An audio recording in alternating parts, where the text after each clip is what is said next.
पाहताय खरा सामना न्यूज, माध्यम डिजिटल, बातमी अस्सल। चौथा स्तंभाबद्दल मला आदर आहे। अभिजित दिपके यांच्या माणसानं दिल्ली पोलिसांना मारहाण केली असं मी म्हणत नाही, मात्र बाहेरून घुसलेल्या विरोधी पक्षाच्या लोकांनी हे कृत्य केले म्हणूनच तो लाठीचार्ज झाला। हे पाप विरोधकांचं आहे। आंदोलनामध्ये घुसखोरी केली नसती तर लाठीचार्ज झाला नसता असा वेगळाच दावा मंत्री उदय सामंत यांनी केलाय।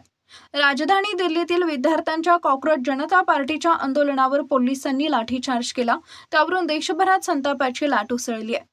विरोधी पक्षाने सत्ताधारी मोदी सरकारवर निशाणा साधला तर सत्ताधारी पोलिसांची पाठराखण करत आहेत। नीट पेपर फुटीवरून सुरू असलेल्या आंदोलनातील अभिजित दिपके आणि विद्यार्थी यांच्याबद्दल आम्हाला 100% आदरणीय सहानुभूती आहे, पण बाहेरून येऊन काही जण नाटक करत आहेत असं म्हणत उदय सामंत यांनी दिल्लीतील आंदोलनात विरोधक आपली माणसं घुसवत असल्याचा आरोपच त्यांनी केला।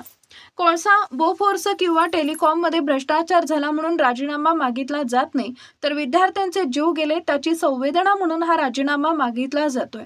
त्यांना टार्गेट करण्यापेक्षा सिस्टम सुधारली पाहिजे आणि त्यासाठी केंद्र सरकार प्रयत्न करत आहे अशी प्रतिक्रिया शिवसेना नेते तथा मंत्री उदय सामंत यांनी दिल्ली आंदोलनावर दिली आहे। दिल्लीतील नेट पेपर फुटी प्रकरणाच्या या आंदोलनामध्ये विरोधक स्वार झालेत। एनडीए आणि पंतप्रधान नरेंद्र मोदी यांना बदनाम केलं जातंय। या मंचावर आरएसएसला शिव्या घालण्याची गरज काय आहे? नीटबाबत आता कुणीही बोलत नाही असं विद्यार्थी बोलतायत। आता पंतप्रधान नरेंद्र मोदी यांच्या राजीनाम्यापर्यंत हे गेलंय, हे मी तुमच्या माध्यमातून ऐकत आहे आणि बोलत आहे। आंदोलन यशस्वी होत असताना आपला यातून राजकीय फायदा होऊ शकतो, त्याच भावनेतून सर्व एकत्र आले आहेत असं म्हणत उदय सामंत यांनी विरोधकांना लक्ष केलंय, तर विद्यार्थ्यांवरील लाठीचार्जसाठी विरोधकच जबाबदार असल्याचं त्यांनी म्हटलंय। मनोज जरांगे पाटील शुद्ध भावनेनं आंदोलनस्थळी गेलेत, बाकीच्यांच्या भावना शुद्ध नव्हत्या।